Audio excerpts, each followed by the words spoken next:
Good morning or good evening, Don. So we are meeting today in advance of your upcoming seminar in Munich taking place end of October. So it's 6 or 7 weeks. And I've learned that you've been in Europe a couple of times and even in Germany in Bavaria. But I think it's the first seminar you are holding in Bavaria. And I followed from a high level from LinkedIn and all the postings, the seminars you have had this year in the Silicon Valley. So first of all, I'd like to ask how these seminars did went and what brought you to Munich and to teach your class, which we all appreciate, to teach your class in autumn in Munich in a couple of weeks. Yes, thanks for that, Ralph. It's great to be with you today. You asked a couple different questions there, so let me address them one by one. First, to say I'm extremely excited to come to Bavaria again and to work with your team and with the MathWorks team and others on putting on this class.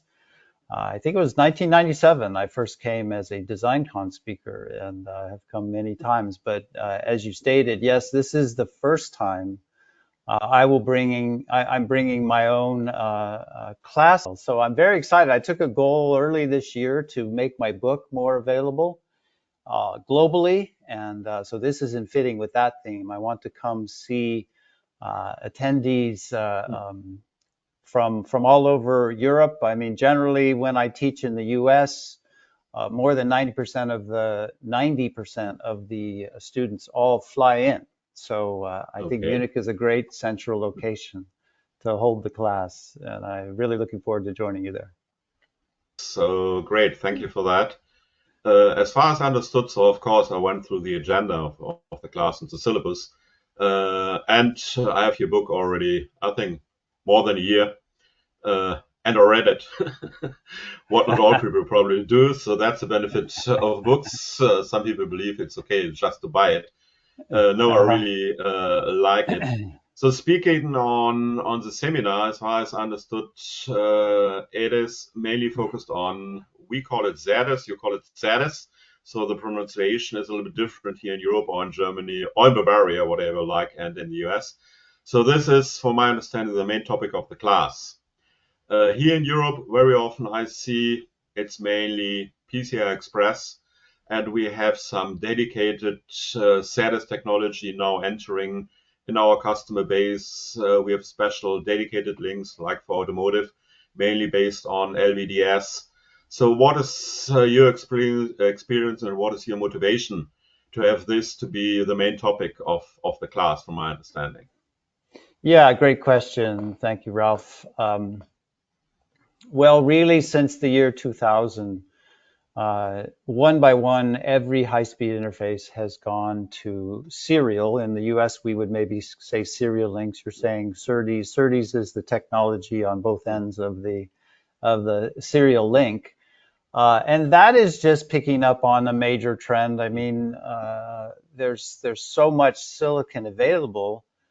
We can greatly simplify what we're doing on the PCB and get higher speeds if we take advantage of the silicon. I mean, silicon in the last 40 years has become a million times denser. And you and I were there 40 years ago looking at PCBs. They haven't changed all No, that the much. technology is still the same. Yeah. So really, it's signal integrity and high speed. It's been coming in layers, right? We work maybe the first 20 years really hard on the PCB electromagnetics and the transmission lines and the couplings and so on and so forth. But in the last 20 years, we've seen a major shift to really capitalizing on this incredible power that we have inside our ICs to make things go. I mean, the serial links are their speeds are increasing 5 times faster than DDR is able to achieve. So that tells you something right there. I cannot agree more. I even have to confirm what I've learned from our customers. As we have now the PHYs, so the interfaces to the SerDes links becoming that powerful and on the other hand that cheap, you have interest in industry which have been reluctant to implement these advanced technologies for cost and probably for complexity. But meanwhile, they are diving into SerDes also, like mentioning automotive.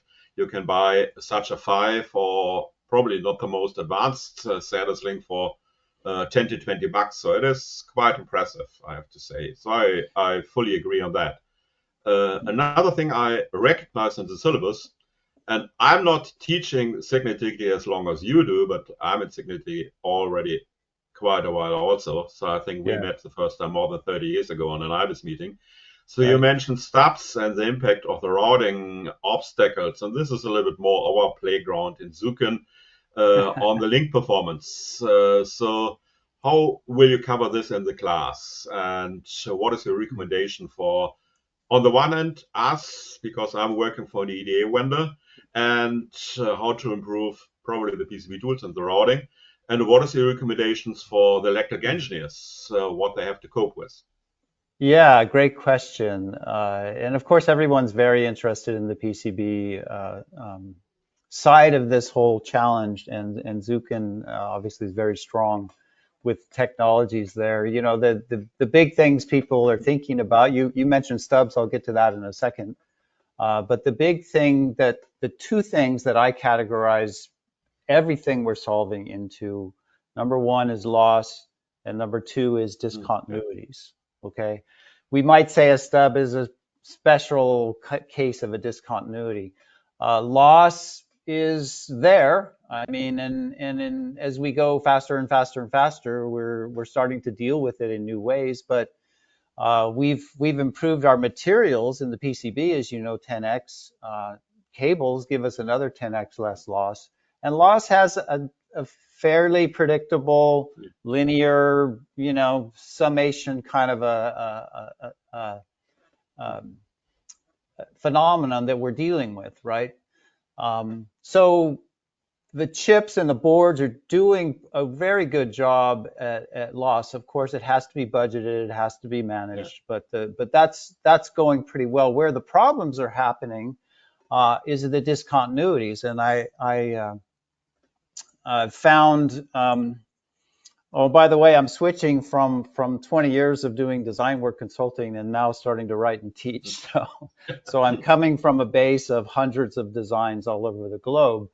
And the number two problem out there is these discontinuities, just solving the structures in your PCB, at your connectors, in your cables, coming off your package, and so on, so that the impedance is nice and even and matched all the way from end to end. And when that doesn't happen, then we get reflections, right? We get noise, we get ISI. So this, if your listeners go to my articles at Signal Integrity and Journal, I just about 90% of them are how to handle different types of discontinuities in different contexts, where they're, you know, they're a via or they're a stub. Now Stubs are, of course, the big bugaboo, right?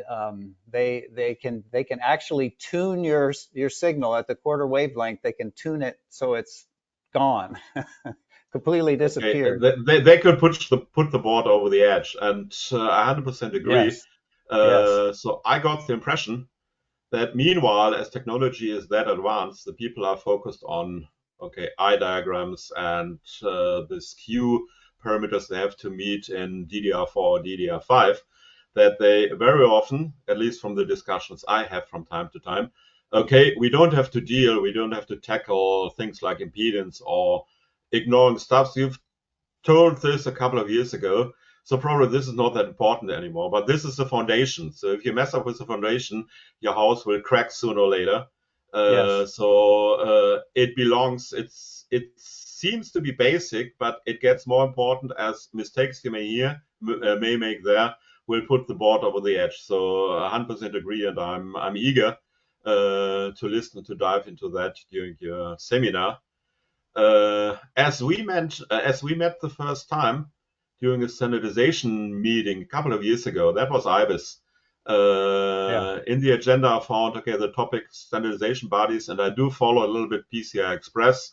So what is the role of standardization for the SerDes links, and how would you judge that in the near future?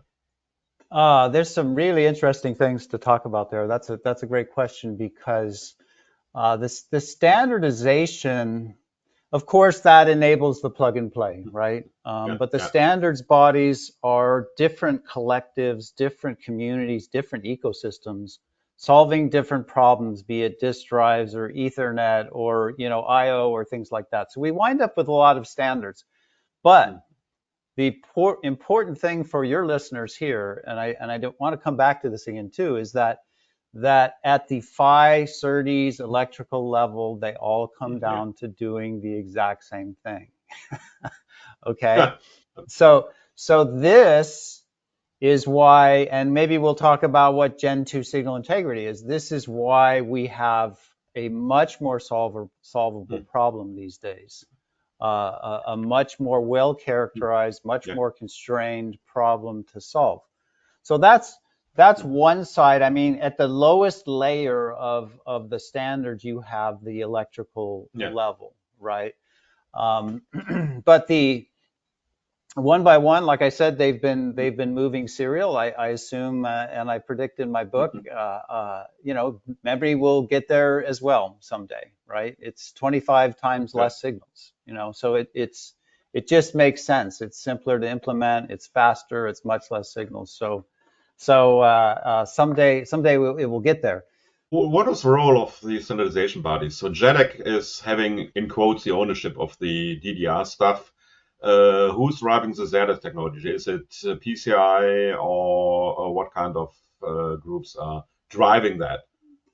Yeah. Well, for the longest time, PCI hung back from PCI Express now, of course. It hung back and stayed a slight speed notch behind the Ethernet networking world until Gen 5. PCI Express all of a sudden went crazy and went 32 gigabits per second. Boomed. Right? Went through the ceiling. But I mean, that was such a big jump. It's one of the slowest ramps I've ever seen in the history of a standardization. But of course, it's there now and it's happening. So each of these standards bodies does a masterful job of understanding the range of channels, of cables, of connectors, of things that have to be solved, and what is the baseline of technology that has to be in the PHY or the SerDes on the ends. Okay, so that and DDR is leveraging that, right? They're borrowing from all these who've gone before and who've done these different standards. So at each speed jump, we just keep getting more and more and more equalization, right?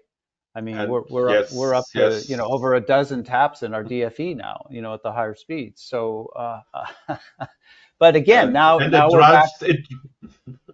Go ahead. It drives from time to time engineers in a kind of panic mode. At least that's what I've learned in discussing with engineers on starting with DDR4 low power breed and now DDR5, which is entering the market in Europe very, very fast, and it's adopting technologies. So yes, it is challenging from the performance going through the ceiling. Yes. Well, let's talk about the panic though, because I've doubled data rate more than a dozen times, and there's always new things to learn and always new things to understand. But it is simply what we do, right, Ralf? It's simply what we do is go faster. I mean, that's what we do, and that's what I teach. So a lot of what I think a lot of the value I bring, there's a whole world out there, telling us all the things that we got to worry about and all the, but I get to bring some calm into the storm and say, look, we've done this before. We're going to be okay. We've got to do X, Y, Z, elemental P. There's these things we've got to do. But that has been enormously fun for me to take the design experience that I have and then just coalesce that into standard practices. And so my class it's not just for signal integrity engineers. I'm succeeding taking hardware EEs who keep expanding into new spaces, right? Be it EMC or power, whatever. Signal integrity at the Gen 2 level is very solvable, understandable, something that you can do it. And just to mention the buzzword, it has nothing to do with black magic, which came into our domain a couple of years ago. And then we have the perception, okay, we can walk over water or whatever. It is engineering. It is engineering, and It's yeah, engineering. yeah, absolutely. And I mean, it was fuzzy, right, in those first 20 years, right? People were like, oh my goodness, the circuit board was acting differently when the edge rates became, in relation to the length, right? So that seemed mysterious, but then unfortunately, all this stuff got shrouded in too much mystery. And so I view part of my role is to demystify and get us back to what you just said, just basic engineering and getting design teams, talking about the right things, solving the right problems and winning, getting their designs out faster, getting them out, working right the first time. That's what we do. Agreed. So I think we can talk for an hour or even longer, as both of us can speak about technology for days. But however, as time is limited, I probably have a last question going through the agenda of the course. And I found that this made me smile, this 5K run, which is part of the agenda and where I suppose probably you can motivate some of the people. So what is the prize there? Is this a tradition in your courses? So obviously you are in the runner team. So I'm in a golfer team, but you are in the runner team. So I'm looking forward to that. Probably I will not attend and wait for you. But this is part of the course all the time. It is. It is. Believe it or not. And teaching, learning, instruction, it happens in a lot of different ways, right? Any parent can tell you, right?